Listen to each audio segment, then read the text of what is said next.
Two churches in North Carolina's Cleveland County were intentionally set on fire within an hour of each other. Now, thankfully, County Sheriff's Office says the fires were spotted by citizens who quickly put the fires out before they could inflict major damage. But unfortunately, we've seen a spike in attacks like these on churches over the past several years, as documented in FRC's annual report on hostility against churches in the United States.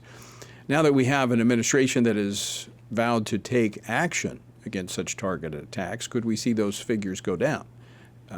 What's driving this? We're going to find out more about that. Joining me now to talk about this is Congressman Mark Harris, who serves as a pastor at First Baptist Church he actually served as senior pastor at Charlotte's First Baptist Church for over a decade before coming to Capitol Hill. He continues to pastor in North Carolina. He was a member of the FRC team, actually heading up our community impact effort and then our whole outreach to pastors. He represents the 8th Congressional District of North Carolina. Congressman Harris, welcome back to Washington Watch. Thanks for joining us. Hey, Tony, it's great to be with you today. Thanks for having me. Well, you serve on the House Judiciary Committee. You have seen and heard from some of the testimony about the weaponization of government toward citizens. You've seen the reports of the hostility toward pro-lifers and Christians. And then at the same time, we've seen this spike, and it continues. What do you know about these particular incidents coming from your home state of not too far, actually, from your area? Well, you're right, Tony. And I think that the fact that there are assaults on Christians and on churches across America is real. And I think that we have to come to the place that we accept that very reality. And on this particular situation that I become aware of over the weekend, it was, as you said, in Cleveland County, two different churches. And thank the Lord that there were citizens that saw the flames and were able to stop and were able to help get it put out. It's my understanding that there's investigation going on. There's no motives at this point that have been identified and no arrests that have been made. In fact, I reached out prior to coming on the program to my colleague who's the congressman in that particular district, which is the 14th Congressional District where this occurred. And he indicated that the investigation continued, but at this point, they've not made any arrests. Now, as I mentioned, you're on you have oversight of the Justice Department on the Judiciary Committee.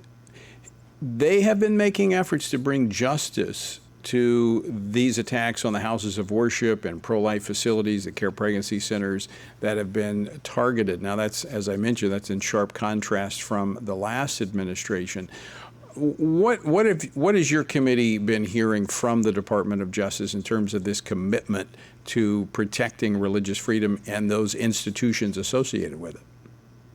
One of the things that we heard from Kash Patel when we had the opportunity to have him in front of our committee was that he was very much aware of the weaponization of the Justice Department and how the things they had gotten involved in, from spying and planting spies within the Catholic Church, putting pastors on watch lists and going after them. And, you know, one of the assurances that I asked him in that hearing that day is, you know, how can I know that this is not going to happen to me as a person, a pastor that's been engaged in this process, has been rather outspoken, was very involved in the marriage amendment fight in North Carolina, have been a pro-life advocate and all throughout my time serving in the Charlotte area. And I got the assurance from the director of the FBI that day himself that while he couldn't assure me of what had happened in the past, they were continuing to investigate that, but I could be assured that with this administration was not going to be involved in such activity as that. And I think we're seeing that from the Attorney General Pam Bondi as well. I think there's a commitment now. We're seeing that in FBI Director Patel. We're seeing it in Attorney General Bondi. And I'm confident that we're going to continue to see folks that are going to enforce the law and are not going to just turn and look the other way when pro-life advocates find themselves being attacked. Mark, let me step back for just a moment. As I mentioned earlier, you were with the Family Research Council for about a decade. You have been involved, as you just laid out, in a number of issues, leading pastors, churches to engage. But, you know, we didn't see this level of hostility where they were attacking and burning and even sometimes having these shootings that are taking place. This is a reflection really of what Paul wrote about in 2 Thessalonians, the lawlessness. The spirit of the lawless one is already at work. What would you say, we got about a minute left, what would you say to pastors and Christians, knowing that right now we have a favorable administration, but the reality is we live in a fallen world where lawlessness is running rampant? What would you say to encourage them not to shrink back, not to be intimidated by this? Well, one of the things that we've got to always remember that it was in Paul's letter to Timothy that he reminded them that we are not granted a spirit of fear, but rather of a sound mind. And that we have got to be willing to be bold. One of the greatest things that I've seen in recent days that came out of Charlie Kirk's funeral, if you think about it, was when Vice President Vance said that he had been a Christian for a number of years as a believer, but had always been sensitive about speaking and sharing about it.